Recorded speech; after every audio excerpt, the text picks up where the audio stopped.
This week, Iris Westman celebrated her 113th birthday. Westman is a 1928 graduate of the University of North Dakota and still has some of the family farmland she grew up on, possibly making her the oldest living farmer in America. Katie Pinky has more.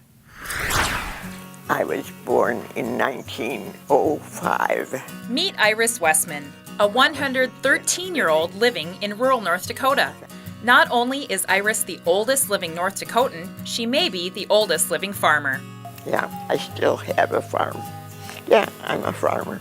Iris grew up on the farm with her parents and brothers, growing grains and raising chickens, horses, and cows. Wheat was the big money crop.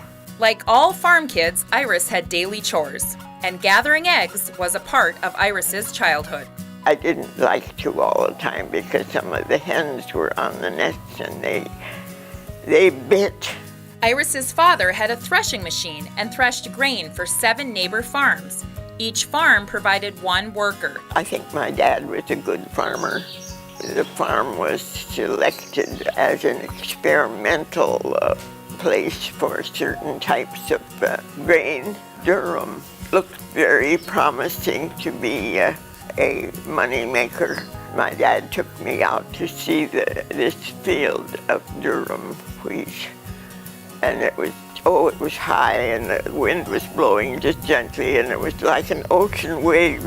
It was beautiful. Well, that night the rust struck. The next day we went out to look and it was all rusted down. He burned it so it wouldn't spread.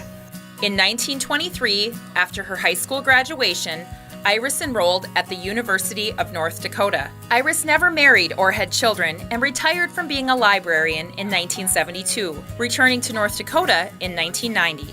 Today, she resides within a half an hour of her home farm. How different is that land that you owned, that how your dad used to farm it versus how it's farmed today? What do you think your dad would say? He would have loved the machinery, although he would have missed the horses. He loved the horses. What has kept you healthy and for so long? That's God's business. I have eaten properly and lived decently. For Ag Week, this is Katie Pinky.